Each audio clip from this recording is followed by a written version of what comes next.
नमस्कार दोस्तों, library all info में आपका स्वागत है। चलिए अब हम इस चैनल के माध्यम से, लाइब्रेरी ऑल इन्फो चैनल के माध्यम से हम यूजीसी नेट की तैयारी करेंगे और प्रत्येक यूनिट के प्रत्येक टॉपिक को आराम से धीरे धीरे एक एक क्लास में कवर करने का प्रयास करेंगे। तो यह अब आज का पहला यूनिट का पहला टॉपिक है, ये आपका data, information, knowledge, wisdom, DIKW pyramid. चलिए देखते हैं इसको। डेटा क्या होता है?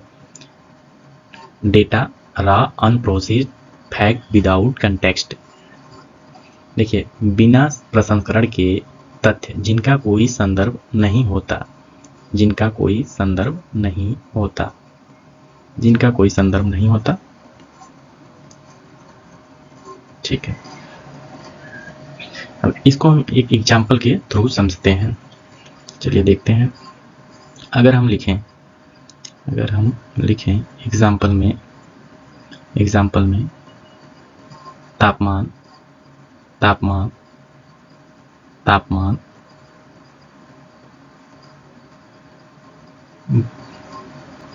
तापमान 25 डिग्री सेल्सियस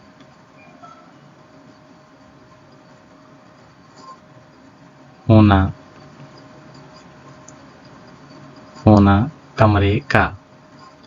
कमरे का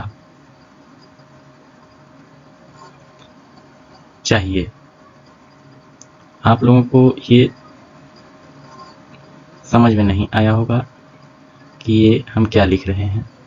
यहाँ तापमान 25 डिग्री सेल्सियस होना कमरे का चाहिए, मतलब नहीं निकल रहा है कुछ। ये क्या है? एक प्रकार का डेटा है जिसका कोई मतलब नहीं निकलता है। ठीक, अब हम चलते हैं इंफॉर्मेशन में। इंफॉर्मेशन क्या है? Organised data with meaning and context, answer who, what, where, when. हमें कौन, क्या, कहाँ, कब प्रश्न करने पर उत्तर जिसका मिलता है। देखिए, इसको एक एग्जाम्पल के थ्रू देखते हैं। हमारा एग्जाम्पल है कमरे का तापमान कमरे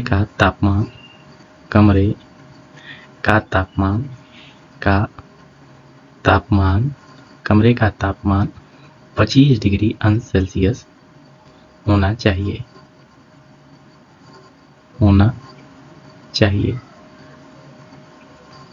अब देखिए, इस सेंटेंस का अर्थ, मतलब मीनिंग निकल रहा है कि कमरे का तापमान 25 डिग्री सेल्सियस होना चाहिए, या कमरे का सामान्य तापमान 25 डिग्री सेल्सियस होता है, जो मानव के लिए अनुकूल है। तो ये इंफॉर्मेशन हो गया। चलिए अब हम समझते हैं नॉलेज क्या है? अनुभव और अंतर्दृष्टि के साथ प्रसंस्कृत सूचना। प्रश्न कैसे का उत्तर मिलता है। जैसे देखिए, इसको उदाहरण से समझते हैं कि कमरे का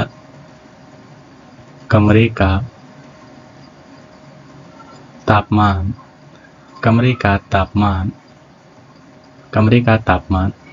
25 सेल्सियस मानव के अनुकूल है। अनुकूल है। ठीक है, अनुकूल है। ये नॉलेज है कि किसी भी मानव के लिए अगर 25 डिग्री सेल्सियस तक तापमान कमरे का है तो वो अनुकूल है, नहीं तो उसको उससे ज़्यादा कम रहेगा तब भी वो उसके दिक्कत हो सकता है, उससे ज़्यादा रहेगा तब भी गर्मी हो सकता है, उससे कम रहेगा ठंडी लग सकती है। तो लगभग 20 से 25 डिग्री सेल्सियस तापमान मानव के अनुकूल होता है। तो यहाँ हम लिख सकते हैं, इसको कर लीजिए 20 से 25 डिग्री तापमान, 20 से 25 डिग्री, ठीक है, मानव के अनुकूल होता है। अनुभव और अंतर्दृष्टि के साथ प्रसंस्कृत सूचना। प्रश्न का उत्तर कैसे। अब हमें ये, जब ये ज्ञात हो जाता है कि हमें नॉलेज हो जाता है, ज्ञात हो जाता है कि लगभग 15 से 25 या 20 से 25 डिग्री तापमान मानव के अनुकूल है, तो वो क्या है? नॉलेज है।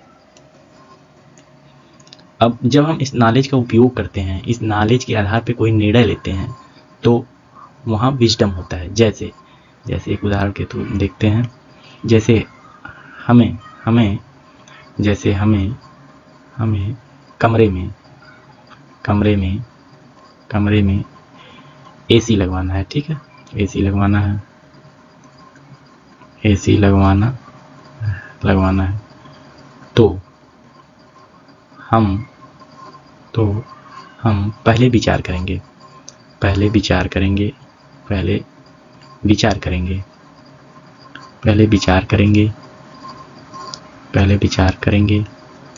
क्या यह उपकरण या यह एसी तापमान 20 से 25 अंश सेल्सियस मेंटेन कर पाएगा, ठीक है। इसके बाद हम उसको लेने के लिए सोचेंगे, अगर हाँ तो लेंगे, ठीक है। तो ये हमें क्या करता है, विजडम हमें एक निर्णय लेने की शक्ति प्रदान करता है। तो एक स्टेप बाय स्टेप हम देखेंगे। तो पहले देखिए डाटा होता है, डेटा से बनता है हमारा डेटा, इंफॉर्मेशन बनता है, इंफॉर्मेशन को प्रोसीड करते हैं तो समझिए नॉलेज बनता है, नॉलेज को प्रोसीड करते हैं तो विजडम बनता है, ठीक है। डेटा, इंफॉर्मेशन, नॉलेज, विजडम, ये हमारे। चलिए अगला देखते हैं। अब लाइब्रेरी साइंस में, लाइब्रेरी इंफॉर्मेशन साइंस के संदर्भ में हम देखेंगे कि डेटा किसे कहते हैं, इंफॉर्मेशन किसे कहते हैं, नॉलेज किसे कहते हैं, विजडम किसे कहते हैं। अब देखिए बस सिंपल आपको बताया जाएगा कि ये कैटलॉग एंट्री है, ये ISBN है, ISBN नंबर है, और ये एक्सेशन रिकॉर्ड है। तो आप क्या समझ पाएंगे, ये नहीं समझ पाएंगे कि किसका कैटलॉग की एंट्री है, मतलब किस टाइप की बुक की कैटलॉग है, किस बुक का ISBN नंबर है, एक्सेशन रिकॉर्ड किस लाइब्रेरी का यह एक्सेशन रजिस्टर है। ये सब चीज़ें जब तक आप नहीं बताई जाएंगी तो नहीं समझ पाएंगे। तो यह एक प्रकार का डेटा है, ठीक। अब हम देखते हैं इसके संदर्भ में कि इंफॉर्मेशन क्या है। Information bibliographic description, Meta data, bibliographic description, ग्रंथ सूची विवरण। अब यह ग्रंथ सूची विवरण यह बताएगा किस प्रकार की ग्रंथ की सूची है, उसका डिस्क्रिप्शन देता है। तो यह एक प्रकार की सूचना है। मेटा डेटा क्या करता है, डेटा के बारे में जो सूचना होता है वह मेटा डेटा होता है। तो यह एक प्रकार का इंफॉर्मेशन है, इंफॉर्मेशन का कलेक्शन है। तो मेटा डेटा और ग्रंथ सूची विवरण ये दोनों क्या है, एक प्रकार के इंफॉर्मेशन, एक प्रकार की सूचना देते हैं, ठीक। अब देखते हैं नॉलेज क्या है, क्लासिफिकेशन सिस्टम, वर्गीकरण प्रणाली, इंडेक्सिंग स्ट्रेटजी। अब देखिए, अब जब हम अपने लाइब्रेरी में सूचनाओं का या बुक्स का, जब हम किसी पद्धति का उपयोग करके, किसी सिस्टम का उपयोग करके, या कोई सिस्टम प्रणाली होती है, जैसे देखिए जैसे सीसी हुआ, डीडीसी हुआ, यह इसका हम उपयोग करते हैं, उपयोग करके अपने लाइब्रेरी में अपने संसाधनों को क्लासिफाइड करते हैं। तो हमें ज्ञात होता है कि हमारी कौन सी सूचना, हमारी कौन सी बुक कहाँ रखी गई है। तो ये वर्गीकरण प्रणाली जिसका उपयोग करके हम करते हैं वो नॉलेज होता है। अनुक्रमण इंडेक्सिंग रणनीतियाँ, जिस रणनीति का उपयोग करके हम अपने सूचनाओं को रिट्राइव करते हैं, पुनः प्राप्त करते हैं, वो क्या है, नॉलेज है। पुनः प्राप्त करना नॉलेज है। अब विजडम पे आते हैं। विजडम क्या है, पॉलिसी मेकिंग, नीति निर्माण, इथिकल क्यूरेशन, नैतिक चयन, यूजर सेंट्रिक सर्विस। अब देखिए हम अपनी लाइब्रेरी को देखते हुए कि हमारे कौन सी यूजर सेटिस्फाइड हैं या नहीं हैं, हमें क्या बदलाव करना चाहिए, हम अपनी लाइब्रेरी को कैसे और बेहतर बना सकते हैं, और क्या क्या नई चीज़ें हम ला सकते हैं। इन सारी चीज़ों को लेकर जब हम नीति बनाते हैं, कोई पॉलिसी बनाते हैं, तो यह एक प्रकार का विजडम है। नैतिक चयन में क्या क्या इथिक्स होने चाहिए, लाइब्रेरी में कौन से किस प्रकार का यूजर का या स्टाफ का, इन दोनों का बिहेवियर होना चाहिए, किस प्रकार एक आइडियल फॉर्मेट में एक दूसरे से लोग कम्युनिकेट करें, ये नैतिक चयन के अंतर्गत आएगा जो विजडम होता है। उपयोगकर्ता केंद्रित सेवाएं, जब हम उपयोगकर्ता को सेटिस्फाइड करने के लिए, उनकी आवश्यकताओं को पूरा करने के लिए हम अपने पद्धति में, अपने सिस्टम में कुछ बदलाव करते हैं, कुछ नया करते हैं, ताकि उनके फीडबैक के अनुसार, उनके फीडबैक के आधार पर हम जो उनको सूचनाएं देते हैं वे क्या है, विजडम है।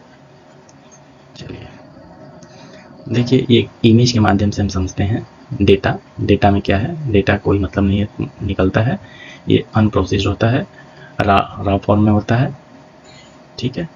और इंफॉर्मेशन क्या है, ये प्रोसेस्ड फॉर्म में होता है, जिसका डेटा को प्रोसेस करते हैं तो ये हमें इंफॉर्मेशन प्राप्त होता है। क्या का जब जवाब मिलता है तो ये क्या है, इंफॉर्मेशन है। और नॉलेज क्या है, जब हम इंफॉर्मेशन को प्रोसेस करते हैं, जब हम सूचनाओं से अपनी समझ को विकसित करते हैं, अपने कार्य में उसका उपयोग करते हैं, तो वो क्या है, नॉलेज है। इसका वाई इज, कैसे, हाउ कैसे, क्यों से जब हम क्वेश्चन करते हैं तो आंसर प्राप्त होता है, वो नॉलेज है, ठीक है।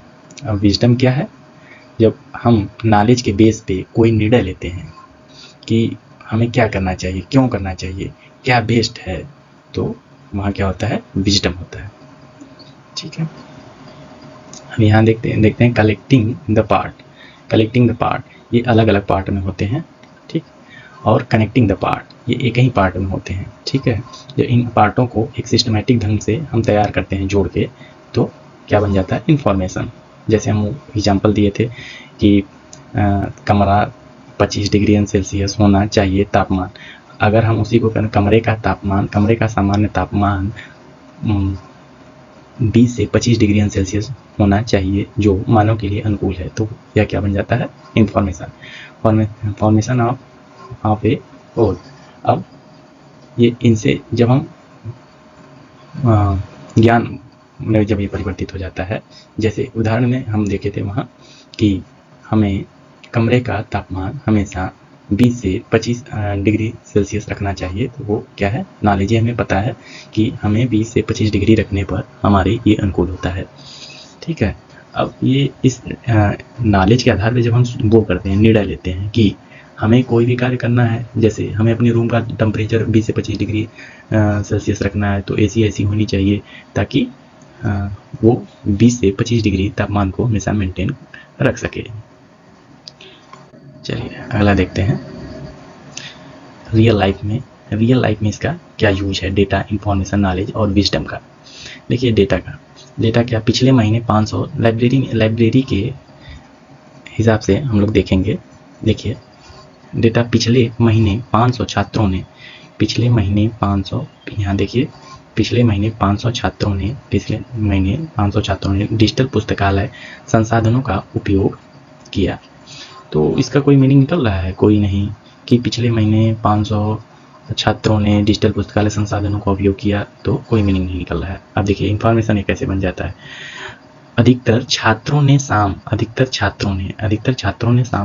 6 से 9 बजे के बीच ई जर्नल का उपयोग किया। तो अब इससे एक प्रकार का हमें क्या जानकारी हो गया कि मैक्सिमम छात्र जैसे पढ़ने वाले जो हैं 6 से 9 बजे तक ही अधिक छात्र पढ़ रहे हैं। ई जर्नल जो है ना 6 बजे से 9 बजे तक अधिक पढ़ रहे हैं, तो इसका हम उपयोग कहीं कर सकते हैं। तो आगे देखते हैं। अब देखिए ज्ञान निर्माण, अब इसमें क्या है, नॉलेज में शाम का उपयोग दर्शाता है कि छात्र कक्षा के बाद अध्ययन करना पसंद करते हैं। यानी देखिए उनकी क्लास लगभग 3 से 4 बजे तक शाम को ख़त्म हो गई। अब उसके बाद वो 6 बजे से रात 9 बजे तक जो जर्नल मैक्सिमम पढ़ते हैं, ठीक है, मैक्सिमम जर्नल पढ़ते हैं, तो वो क्या है, मैक्सिमम जर्नल पढ़ते हैं तो वहाँ अधिक उपयोग करते हैं। तो इससे स्पष्ट होता है कि छात्र 6 से 9 बजे तक अधिक पढ़ते हैं। तो अब हम ये हमें पता हो गया, जानकारी हो गया हमेशा के लिए। अब हम इसका उपयोग जब करते हैं, इसका उपयोग हम किस में करेंगे, अब ये जब हम इसका उपयोग करेंगे तो ये विजडम बन जाएगा। देखिए आइए 7 बजे द्विभाषी ट्यूटोरियल श्रृंखला शुरू करें ताकि अधिकतम उपयोग समय से मेल खाए। अर्थात यहाँ कहने का इनका मतलब है ना कि हमें अगर कोई ट्यूटोरियल चलाना है या छात्रों से बात करना है, उनको कुछ बताना है, तो अगर हम 7 बजे बताते हैं, 7 बजे, तो हमें मैक्सिमम छात्र मिल जाएंगे। ठीक है, और मैक्सिमम लोगों तक यह सूचना पहुंच जाएगी। ठीक है, चलिए देखिए DYKW मॉडल की उत्पत्ति, ये इम्पोर्टेंट पॉइंट है। देखिए टीएस एलियट का हर एक मैक्सिमम एग्जाम में पूछा जाता है।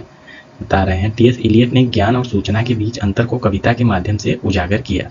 अब देखिए इनका ये वाली जो पॉइंट है, where is the life we have lost in living, ये तो नहीं पूछता है। ठीक है, लेकिन ये पॉइंट मैक्सिमम पूछता है, where is the wisdom we have lost in knowledge, ये पूछता है।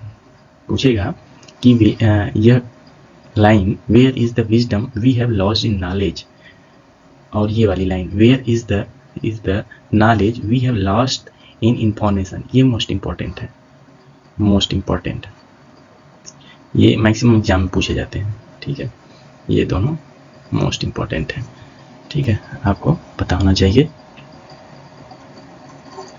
अगला पॉइंट देखते हैं, ये रसल एकॉफ का 1989 में जो DIKW मॉडल है ना, इन्होंने दिया है। इनका नाम है रसेल एकॉफ ने इस मॉडल को व्यवस्थित रूप से प्रस्तुत किया है, जिसमें डेटा से बुद्धिमत्ता तक की यात्रा को दर्शाया गया है। चलिए ठीक है, आज के लिए इतना ही। देखिए हम जानते हैं कि थोड़ा सा हमें, मेरी राइटिंग सही नहीं है लिखने में, अभी ये नया पेन यूज कर रहे हैं ना, तो पेन हाथ में सही से सेट नहीं है। ठीक है, सेट नहीं है। ठीक है, आप लोग वो जो बता रहे हैं उस पर ध्यान दीजिए, आपके एग्जाम में वही पूछा जाएगा। अगर आपकी कोई क्यूरी तो कमेंट कीजिए। ठीक है, कमेंट कीजिए।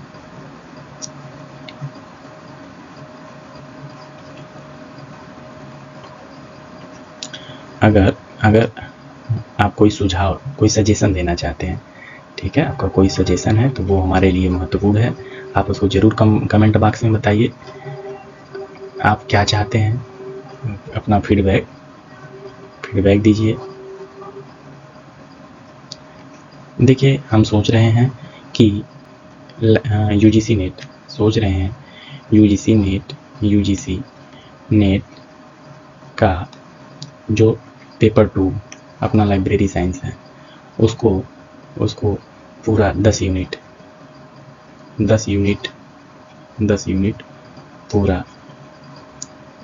पूरा इस चैनल के माध्यम से,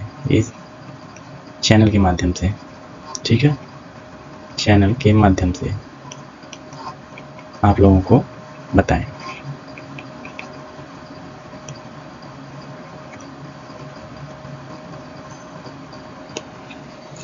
चलिए आज के लिए इतना ही, थैंक यू।